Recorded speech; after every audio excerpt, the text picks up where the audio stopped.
여러분 정말 멋진 아름다운 하나님의 사람들이라는 사실을 잊지 마십시오. 언제나 어디서나 당당하게 멋있고 아름다운 그리스도인으로 살아가는 우리 모든 성도들에게 주님의 이름으로 축원합니다. 오늘은 빌립보서 1장 8절 말씀 중심으로 예수 그리스도의 심장으로 라는 제목으로 함께 말씀을 올려드립니다. 지난 1월 16일부터 1월 18일까지 나물산로의 학생면려부에서 주관하는 중고등부 연합 수련회가 있었습니다. 우리 학생들도 참석했고 저도 면려부 소속이 돼서 박사님이랑 완전히 참석했는데 첫째 날 저녁으로 기억됩니다. 저희 집회에 훌륭하신 목사님께서 말씀을 전하시고 마치고 나서 이제 기도의 시간, 찬양하며 기도하는 시간이 있습니다. 모든 강사분들이 다 A급 강사분들이었어요. 소위 아주 이름만 들었다는. 근데 그 찬양 리더는 제가 보니까 이름 없는 무명의 리더였습니다. 찬양하며 기도하는 가운데 찬양 리더가 이런 말씀을 나누었습니다. 여러분 가슴에 두 손을 모아서 여러분 삶의 가장 소중한 것, 그것을 여기 담아 하나님께 드리는 기도를 하자면서 그러더라고요. 평소 뭐 저도 여러분에게 뭐 그런 얘기도 하고 평소 듣던 얘기인데 그날따라 저에게 그 이야기가 굉장히 와닿더라고요. 그래서 제가 찬양하며 기도하는 가운데 생각을 했습니다. 과연 내 인생에 가장 소중한 게 내가 생각하는 건가? 내 삶에 가장 많은 시간을 투자하고 정말 가장 소중한, 뭐 드리는 걸 일단 뒤에 놔두고 그게 뭘까? 누가 이렇게 나에게 하나님께 가장 소중한 것을 드리라고 그러면은 난 뭘 드릴까? 그런 부분이 생각이 되었더라고요. 그래서 기도하면 하나님 뭘까요? 내가 하나님 앞에 드려야 될 나의 가장 소중한 것, 내가 가장 어떻게 보면 내 삶 가운데 집착하고 놓지 못하고 소중하게 여기고 가장 힘이 들어가고 가장 가치를 두는 그것이 내 인생의 무엇일까요? 여러 가지가 쭉 생각나더라고요. 그 가운데 가장 첫 번째 생각나는 것이 내가 여기 담아서 하나님께 드리고 싶은, 드려야 되는 그것이 첫 번째 것이 늘 푸른 교회라는 생각이 딱 들더라고요. 그리고 이어서 찬이와 환희, 그 다음에 이렇게 쭉쭉 나오더라고요. 이 말은 내가 이 늘 푸른 교회와 찬이와 환희에 대해서 내 것이라고 생각을 합니다. 나의 것이라고 생각을 하고, 그래서 내가 이 교회를 어떻게 해보려고 하고 내가 찬이와 환희를 어떻게 만들어 보려고 했던 그것이 내 마음속에 가득 차 있었다는 것이 생각되더라고요. 그러니까 잘한다는 것이 내 힘이 들어가고 내 의지가 들어가고 내 의욕이 들어가고 그것을 놓지 못했다는 생각이 계속 들어요. 그 이후로 그 부분도 계속 내 마음속에 떠나지 않고 기도가 되었어요. 과연 이것이 맞는지, 이 늙은 교회가 내 것인지, 찬이와 환희가 내 것인지 라는 생각부터 시작해서 그렇다면 그것을 어떻게 잘 해야 되는지, 과연 나는 어떻게 그것들에 대해서 하나님 뜻을 이루어갔는지 많은 생각이 들면 계속 기도가 돼요. 그리고 하나님 은혜 가운데 길다면 긴 성지순례를 다녀오면서 그런 것들을 두고 계속해서 기도하게 됐습니다.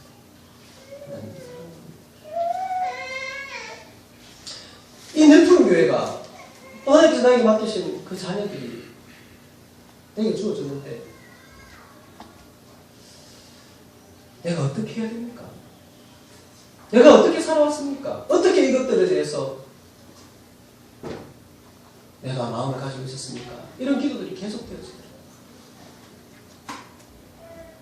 그리고 성지순례 코스 또 함께한 분들, 드려진 몇 번의 예배들, 또 찬양들, 그 가운데 하나님께서 조금씩 그 뜻을 보여주셨습니다. 제가 이 늘푸른 교회에 부임한 지가 벌써 7년이 지나고 좀 8년째예요.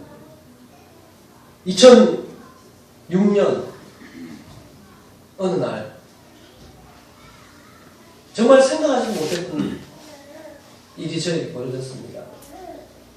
부산에서 어느 교회에서 부목사로 열심히 즐겁게 사역하고 있던 저에게 울산에 기척된 1년 반이 된 베델교회에서 담임 목사로 와달라는 청빙을 받았습니다.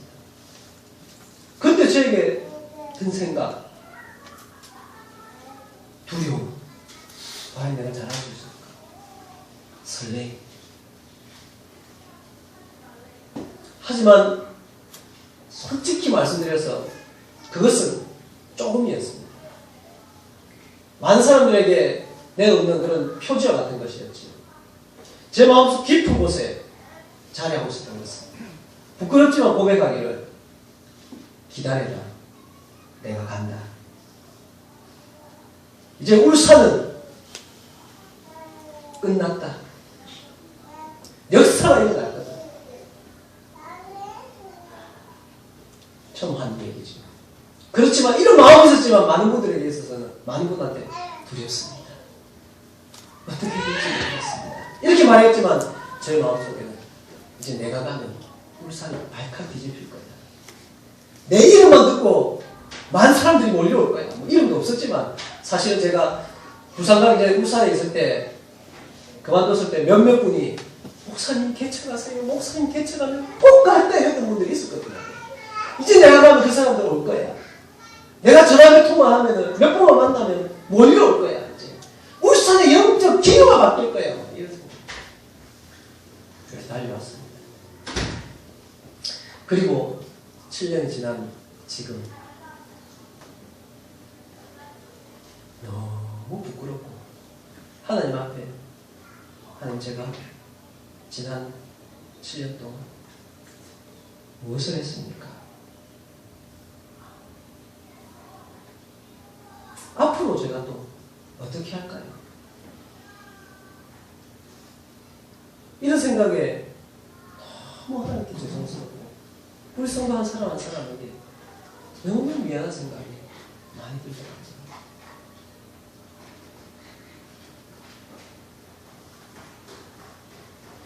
얼마 전에도 한번 말씀드렸지만 그때 당시에 베델교회에 이상준 목사라는 사람이 아니라 다른 훌륭한 목사님이 오셔서 2014년 2월 9일 이 주일을 맞이한다면 과연 이 교회의 모습은 이 모습이었을까? 훨씬 더 아름답게 부흥하고 훨씬 더 크고 훨씬 더 많은 사람들이 훨씬 더 하나님 앞에 큰 영광을 돌리지 않았을까? 이런 생각도 많이 들고 그런 생각과 함께 앞으로 주어지는 시간에 대해서 하나님께서 주어진 시간에 대해서 나는 어떻게 해야 되는가라는 생각이 어려움과 두려움. 그야말로 이제야 뭐 좀 알고 두려움, 설레임이 저에게 다가왔습니다. 그 가운데 하나님께서 오묘한 섭리로 성지순례를 다니게 하셨고 크게 성지순례 새 인물에 대한 이 과정을 밟았던 것 같아요. 사실 저는 많은 기대했습니다. 좀 쉼, 안식도 있지 않을까. 그러나 제가 분명히 말씀드리면 쉼과 안식은 전혀 없었습니다. 일정이 너무 타이트했습니다. 12박 13일, 그 중에 많은 날들이 이동한 시간이었고 4개국을 돌아본다는 게 우리 목사님들이 정말 한 번 가는데 많은 것을 돌아봐야 된다는 그것이 참 하나의 이유였지만은 애국, 이집트, 이스라엘, 터키, 그리스, 다시 터키로 돌아와서 터키에서 한국으로 갈 겁니다. 그래서 일정은 매일 거의 대부분 그랬습니다. 뭐 여행 그 가이드들이 하는 얘기가 있더라고요.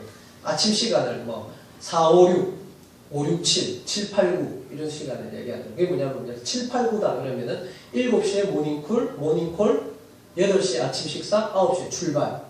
보통 이제 신혼여행 저도 옛날 기억해 보니까 보통 한 7, 8, 9, 뭐 8, 9, 10 이랬던 것 같아요. 그런데 우리 여행은 4, 5, 6도 많았습니다. 4시에 모닝콜, 5시에 아침, 6시에 출발. 조금 여유 주면은 5, 6, 7입니다. 좀 더 여유 주면 6, 7, 8만 주면 완전 대박입니다. 자꾸 일어나고 저녁에 가면 숙소 가면 8시, 9시 그냥 씻지도 못하고 자기만 계속 그야말로 여행이 아니라 순례였습니다. 순례. 그렇지만 그 순례길 세 가지 과정 가운데 세 인물들을 돌아보셨습니다.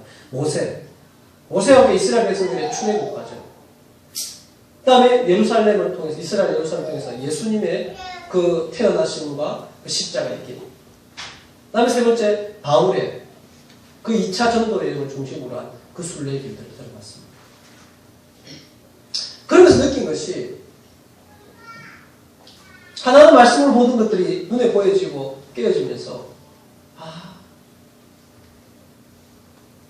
모세라는 사람이 아무리 위대하고 훌륭해도 바울이라는 인물이 아무리 위대하고 훌륭해도 예수님이 하나님의 아들로서 또 한 인간으로서 아무리 훌륭하고 위대해도 이것은 훌륭하고 위대한 사람, 탁월한 리더십을 가진 사람, 능력이 있는 사람으로서 할 수 없는 일들이 역사 가운데 이루어졌다는 것을 확인할 수 있었습니다. 그렇다면은 오늘 이 시대에 살아가는 정말 마른 막대기 같은 이 아무것도 하지 못하는 이 주의 종이고 하나님께서 원하신다면은 도무지 할 수 없는 그 일들을 이루어갈 수 있지 않을까에 대한 그러한 소망들, 생각들을 하나님께서 주시더라고요. 다시 말해서 내가 이 늘푸른 교회를 어떻게 하려고 했던, 내가 늘푸른 교회를 세워가려고 하고, 내가 늘푸른 교회 성도들을 잘되게 하고 복주게 하게 하고 이들의 믿음을 성장시키려 했던 그런 부분들, 내가 내 자녀들을 대하듯 내가 창조한 일을 내가 원하는 대로 만들어 가려고 했던 그런 생각들에게서 다른 생각을 주시더라고요. 그러면서 말씀 묵상하는 가운데 오늘 우리가 읽었던 빌립보서 1장 8절 말씀, 바울이 빌립보 교회에 보낸 편지입니다. 빌립보 교회는 바울이 어릴 때 그 이방 전도, 마게도냐를 중심으로 한 유럽 지역의 첫 전도의 발자취를 옮길 때 처음 다다랐던 그 지역에서 얼마나 고생했는지 모릅니다. 작은 가정교회로부터 시작해가지고 큰 북을 이루지 못한 그 지역이었습니다. 그리고 하나님 뜻에 따라 그것을 떠나왔지만은 그 이후로 지속적으로 바울이 감옥에 있을 때 그들이 모아서 바울을 방문을 하고 바울에게 끊임없이 바울과 함께 기도로 사역하고 주의 뜻을 이루어갔던 그 교회에 보낸 편지 가운데 바울은 이런 고백을 합니다. 내가 예수 그리스도의 심장으로 너희 무리를 얼마나 사모하는지 하나님이 내 증인이시니라. 제 가슴을 꽉 때렸습니다. 한 인간으로서 과연 이런 고백을 할 수 있을까? 제가 여러분에게 이런 말을 할 수 있습니다. 여러분, 저는 예수 그리스도 심장으로 여러분을 사랑해 왔습니다. 예수 그리스도 심장으로 여러분을 사랑할 것입니다라고 이런 얘기를 할 수 있습니다. 하지만 저 자신 앞에, 하나님 앞에, 여러분 앞에 저는 이 고백이 너무 부끄러운 자일 수밖에 없습니다.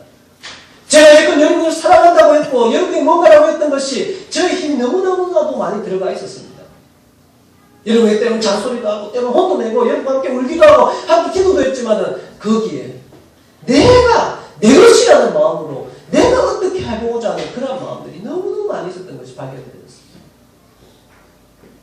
바울은 이 빌립보 교회에 편지하였습니다. 감옥에 갇혀있는 상황 가운데, 구금되어 있는 상황 가운데 헐벗음과 굶주림과 외로움과 답답함과 자존심 상함과 궁핍함과 자유롭지 못함, 이 모든 것들을 함께 경험한 이 빌립보 교회에 편지하기를 내가 너희들 예수 그리스도의 심장으로 너희 무리를 얼마나 사모하는지 하나님이 내 증인이시다. 바울은 당당하게 이야기합니다. 내가 예수 그리스도의 심장으로 너희들을 사랑했다라고. 저는 이것이 믿겨집니다. 바울이 만약 예수 그리스도의 심장으로 이 빌립보 교인들과 또 또 초대교회 많은 성도들과 그들에게 맡겨진 많은 영혼들을 사랑하지 못하고 말씀 전하지 못했다면 저는 바울의 사역이 완성되지 못했다고 생각합니다. 그래서 바울의 이 예수 그리스도의 심장으로 너희 무리를 사모한다는 이것이 고민하고 있고 기도하고 있고 하나님께 올려놔야 될 늙은 교회와 사랑하는 자녀들 또 내 삶 가운데 주어진 많은 가치들 그것들을 향한 하나님의 마음이고 하나님 저는 잘 못했습니다. 지금 잘 못하고 있습니다. 앞으로 잘 못하겠습니다. 못할 것 같습니다. 그런데 하나님께서 맡기신 일들을 해야 합니다. 어떻게 해야 할까요? 여기에 대한 분명한 답. 지금 나에게 주시는 그 답은 예수 그리스도의 심장으로라는 그 답이었습니다. 그렇다면 이 예수 그리스도의 심장으로라는 이것이 어떤 의미가 있는지 오늘 한 두 가지를 통해서 저의 고백과 저의 다짐, 저의 결단, 여러분의 고백과 여러분의 다짐과 여러분의 결단이 되기를 소원합니다. 첫 번째로 예수 그리스도의 심장이라는 그 의미를 저는 이것을 찾아봤습니다. 십자가를 향한 흔들리지 않는 마음입니다. 예수님의 심장은 십자가를 향한 흔들리지 않는 마음이었습니다. 태어나면서부터 예수님이 십자가에 못 박혀 죽을 때까지 예수님은 오직 십자가를 향해 나가고 있었습니다. 어떠한 괴로움, 어떠한 박해, 어떠한 핍박, 어떠한 유혹, 어떠한 어려움, 어떠한 상황, 어떠한 대우, 어떠한 반응에도 불구하고 예수님은 변함없이 십자가를 향해서만 나가고 있었다는 것을 발견할 수 있었다는 것이지. 넘어져도 다시 일어날 곳이 있습니다. 아파도 다시 가야 될 그곳은 바로 십자가의 그 자리였습니다. 사랑하는 여러분, 여러분에게 죽기까지 아니 죽어도 다시 죽어서 다시 살아나도 아파도 병들어도 힘들어도 달려가야 될 목표가 있습니까? 이루고 싶은 그 꿈이 있습니까? 그것이 여러분을 지탱하게 할 것입니다. 저는 그것을 저로부터 해서 우리 모두가 예수님과 같이 십자가를 향한 그런 바른 방향이 설정되어지고 그런 열정과 목표가 회복되어지는 우리 모두가 되기를 주님의 부탁을 드립니다. 때려도 매질을 해도 누군가가 많은 물질을 내놓고 유혹하더라도 그 복음을 향한 십자가를 향한 그것만은 포기할 수 없는 것. 이것이 그리스도인들의 가치가 되어야 됩니다. 오늘 이 시대에 그리스도인들의 얼마나 많은 요구가 있습니까? 얼마 전 또 어느 통계 자료에 보니까 기독교에 대한 인식이 너무 나빠지고 있어요. 그 중에 가장 큰 이유가 뭐냐면요. 언행일치가 안 돼요. 여러분 이 강배상에서 전해지는 메시지들이 얼마나 훌륭한 메시지들입니까? 목숨을 내어서 살아가십시오. 우리가 하나입니다. 이 나라 민족을 구원해야 됩니다. 얼마나 바른 말씀들이 전해지지만은 실제 그리스도인들의 삶이 아니 여기 있는 목사부터 시작해서 그것이 이루어지지 않고 있습니다. 그러니 세상이 손가락질합니다. 우리가 받은 핍박은 예수님 시대에 예수님이 바울이 모세가 받았던 핍박과 차원이 다른 핍박입니다. 가파도기아라는 곳을 갔습니다. 돌산이었어요. 그곳에 정말 깜짝 놀랄 정도로 깊은 동굴 파가지고요. 그곳이 뭐 희한한 곳이더라고요. 무슨 요새 같은 곳이더라고요. 근데 그곳에 두 가지가 있었습니다. 하나는 지하에 그곳이 있고 하나는 지상에 그곳이 있었습니다. 지하는 지하 8층까지 내려갑니다. 그곳에 6만 명이 모여 있었답니다. 여러분 아마 안 가보면 상상도 못할 겁니다. 그냥 돌산이에요. 돌산에 들어가면 뭐 북한이 팠던 뭐 땅굴과 비교되지 않습니다. 고개를 숙여서 한 사람 겨우 지나갈 곳으로 지나가지만 그 안에 마을 광장도 있고 집도 있고 교회도 있고 그곳에서 6만 명이 모여가지고 있었는데 왜 있었냐면요. 기독교 박해가 있습니다.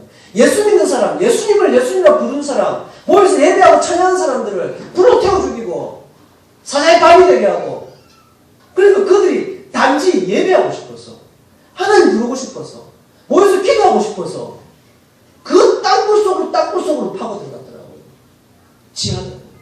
근데 알다시피 AD 325년 기독교가 공인이 되고 사실 기독교 공인이 기독교만의 공인이 아니라 정치적으로 모든 종교들을 다 인정한다라는 이것이 인정이 되자 사람들이 이제 땅 밑에 있던 사람들이 땅 위로 올라오는 겁니다. 근데 그러면 자기들끼리 잘 믿으면 되잖아. 했는데 그것이 아니라 마침 자유가 주어지고 나니까는 마음껏 예배하고 찬양할 줄 알았는데 하나님 더 잘생길 줄 알았는데 타락하기 시작한 거예요. 제가 짧은 성지 순례 기간이었지만 철저히 느낀 게 있습니다. 신앙생활하기 편하고 부자가 되고 배가 부르고 환경이 좋으면 신앙생활 더 잘한다? 이것과 연결이 되지 않더라고요. 오히려 잘 사는 동네, 부자인 동네, 온천이 나고 많은 광물이 나고 많은 사람들이 경제가 활성화된 그곳은 이상하게 마치 타락과 범죄로 연결되어지는 것을 보았습니다. 그 정도 마찬가지였더라고요. 종교가 자유가 되자 더 신앙생활 잘할 줄 알았는데 오히려 더 제약이 있고 부패가 생겨나자 다시는 또 이럴 줄 알았는데 이렇지 않은 걸 보면서 또 그대로 모이기 시작한 거예요. 그래서 이제 지상에 땅굴을 파고 굴을 파고 그곳에서 또 예배를 하고 그런 자들의 모임이 있더라고요. 과연 우리는 이 주어진 환경 가운데 얼마나 예수 믿기 좋습니까? 이 가운데 변하지 않는 복음이 여러분의 가치로 자리 잡고 있느냐는 겁니다. 내 삶을 위해 복음을 도입하는 것이 아니라 복음과 십자가를 위해 여러분 삶의 모든 것들을 잘 사용할 수 있는 성도들이 되기를 간절히 부탁을 드립니다. 그리고 여러분 저를 위해서 기도 많이 하셔야 됩니다. 하나님 저 앞에 있는 목사님이 이 복음을 향한 이 열정과 그 목적이 변질되어지지 않게 저도 배고프기 싫고요. 저도 인기 있고 싶고요. 저도 유명해지고 싶고요. 저도 큰 사람 되고 싶습니다.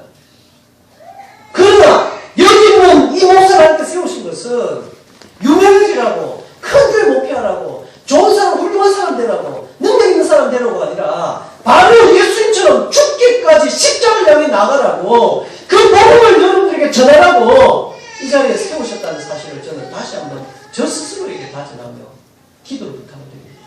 저도 언제 어떻게 변할지 모르는 사람 아니겠습니까? 우리 목사님은 달라. 아니요, 똑같습니다. 저도 돈 좋고요, 인기 좋고요, 명예 좋고요. 사람이 저 좋다 그러면 저도 좋은 사람입니다. 하지만 여기 있는 여러분들이 우리 열방교회는 말씀이, 복음이, 십자가가 능력이 되고 그것이 가치가 되고 그것이 목적이 되는 교회가 되기를 원합니다. 그것으로 기도하고 그것으로 함께 힘을 모은다면 우리 열방교회는 정말 십자가를 이루는 교회가 될 수 있다고 믿습니다. 확신합니다.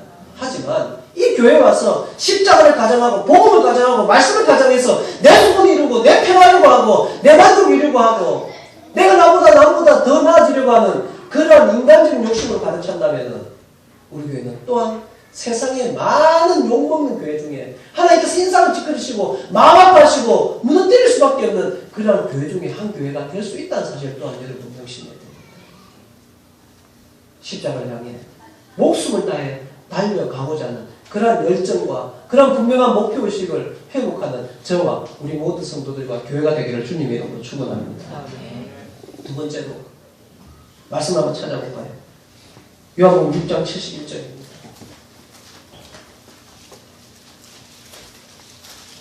요한복음 6장 71절 155페이지.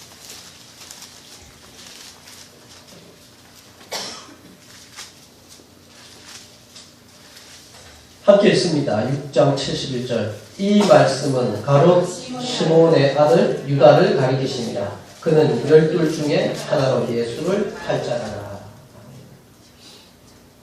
무슨 내용인지 다 알지요? 예수님을 판 사람이 있습니다. 제자 중에 누구죠? 유다라는 사람인데 가룟에 산다고 해요. 가룟인 유다라는 유다라고 부르죠. 예수를 팔았습니다. 근데 오늘 본문에 보니까는 지금 예수님 팔기 전이거든요. 12 중에 하나로 예수를 팔자르라 라고 표현합니다. 앞으로 팔자르라고 합니다. 그러면 예수님은 가룟 유다가 예수님 자신을 팔 것이라는 것을 언제쯤 알았을까요? 지금 이때? 아니면 팔고 나서? 언제쯤 알았을까요? 네? 그 전부터 처음부터 알았습니다. 얼마 전에 목사님을 만났는데 목사님 말씀 나누면서 이 말씀을 함께 묵상을 했는데 이것이 저에게 주는 또 하나의 하나님의 메시지더라고요. 예수님은 예수의 심장이라는 것이 이 내용이더라고요. 예수님은 가룟 유다가 자신을 팔 거라는 것을 분명히 알았습니다. 그렇지만 예수님의 복음서를 보면은 단 한 번도 제자들 대할 때 가룟 유다 너는 내 팔자잖아. 팔 거잖아. 라며 가룟 유다를 소외시킨다. 가룟 유다를 예수의 마음에 떠나보낸다든지 예수의 신장에서 옮겨낸다든지 가룟 유다를 소외시키고 멸시하지 않았다는 겁니다. 분명히 나를 팔자지만 마지막까지 가룟 유다를 가슴에 품고 내 제자로서 다른 사람들과 똑같이 대했던 예수를 보면서 하나님, 저는 그렇지 못했습니다. 저는 그렇지 못했습니다. 저에게 잘해준 사람, 제 말 잘 듣는 사람, 될 것 같은 사람, 자랑하고 싶은 사람, 그들만 내 가슴에 두려고 했고 나를 두렵게 하고 힘들게 하거나 나의 불만을 가지고 있는 그들은 진정으로 가슴에 마음 편해서 그들을 미워하게 됐었어요. 그러면서도 그들 앞에서 사랑합니다. 축복합니다.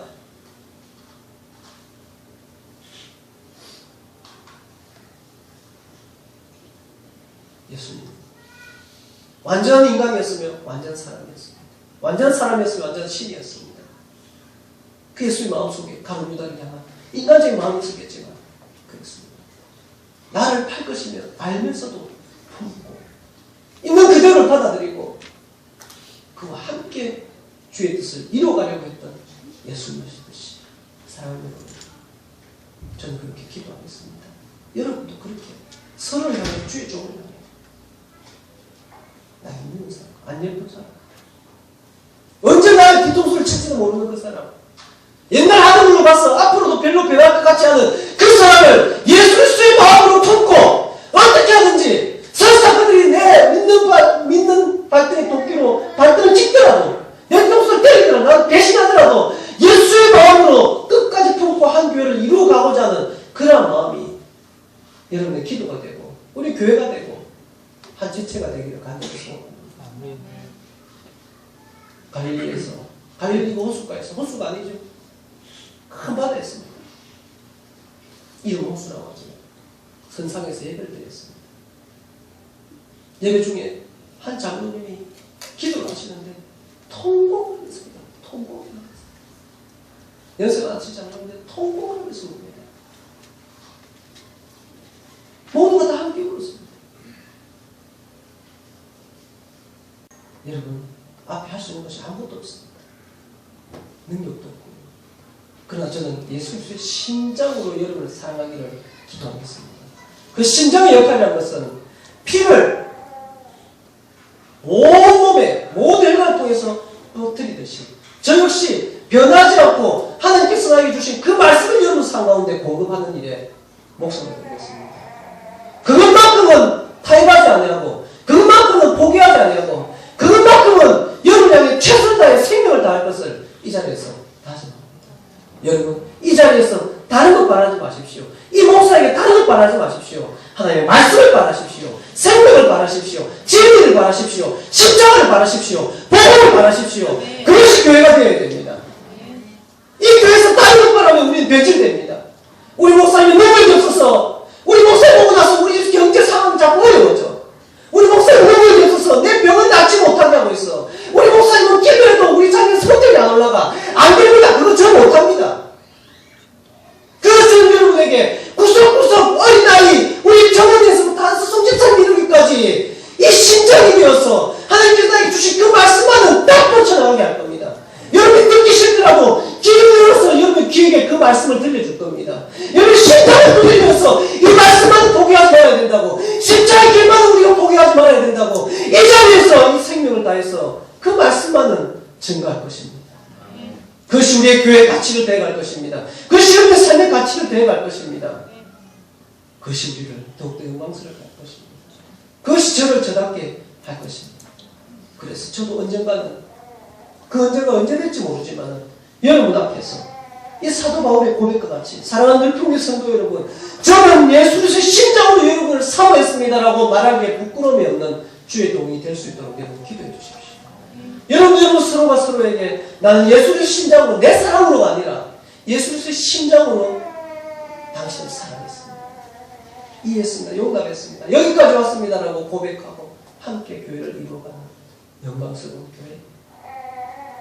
되기를 주님 이름으로 축원합니다.